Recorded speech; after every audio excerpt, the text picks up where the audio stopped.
আমরা এই মুহূর্তে কথা বলবো মানববন্ধন যারা করছে তাদের সাথে। মানববন্ধন করেছি এজন্যই যে আপনারা জানেন যে আমাদের এই যশোর বেনাপোল মহাসড়কটির যে শতবর্ষী গাছ আছে, এই শতবর্ষী গাছ আমাদের ঐতিহ্য, কিন্তু ঐতিহ্যর নামে যে প্রতিনিয়ত দুর্ঘটনা হচ্ছে এটা আমাদের জন্য খুবই ঝুঁকিপূর্ণ এই রাস্তা চলাচলের জন্য।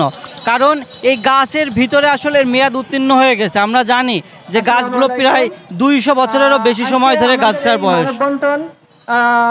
এই যে নাভারণের তো 200 বছরের অধিক সময় একটা গাছ আসলে কিভাবে দাঁড়িয়ে থাকে, তার শেকড় নেই, সেগুলো আসলে নষ্ট হয়ে গেছে, মারা গেছে, পোকায় ধরেছে।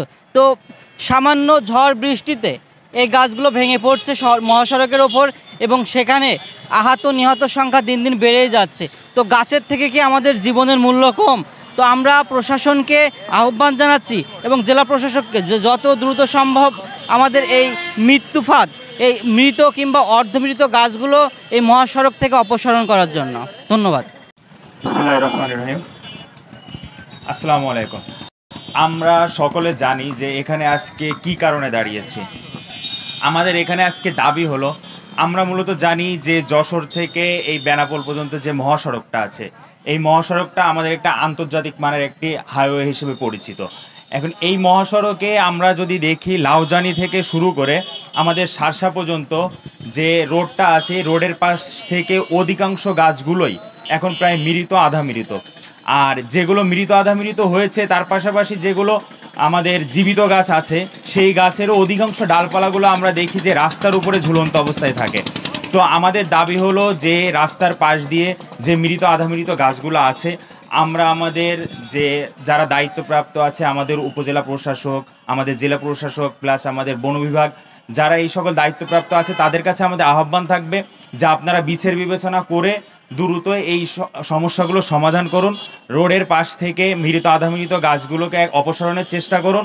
পাশাপাশি যে জীবিত গাছগুলো আছে সেগুলোর ডালপালাগুলো যাতে রোডের ওপরে, হাইওয়ে রোডের ওপরে না ঝুলে থাকে সেদিকে আপনারা লক্ষ্য করুন।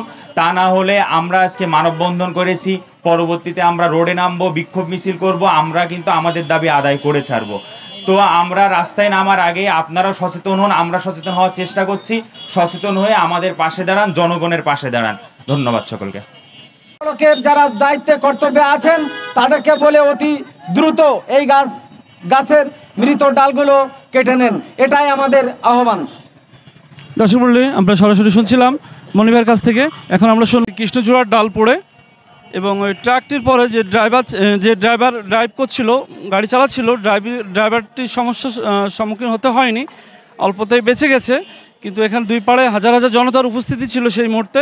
আমাদের হাইওয়ে পুলিশ এবং থানার পুলিশ এসে, রেস্কিউ টিম এসে জিনিসটা সমাধান নিয়ে আসে। রাস্তাঘাট জ্যামে থাকে, সেগুলো থেকে যখন তখন পরিত্রাণ চাই। এখন এই মুহূর্তে আমরা আসলাম, যেটা আপনাদেরকে দেখালাম যে আজকে মানববন্ধন করেছে এখানে ছাত্র জনতা সহ সাধারণ লোকজন। তো অনতিবিলম্বে সাধারণ জনগণ চায় এই গাছগুলি, অর্ধমৃত গাছগুলি দ্রুত অপসারণ করে রাস্তাটি প্রশস্ত হোক বা না হোক, এই গাছগুলি অপসারণের জন্য সাধারণ মানুষের ভিতরে জোর দাবি জানাচ্ছে। তারই প্রেক্ষিতে খানিকক্ষণ আগে দেখলেন আপনারা যেটা মানববন্ধন। Hiran Ahmed, NTV correspondent, online, Sharsha, Jessore.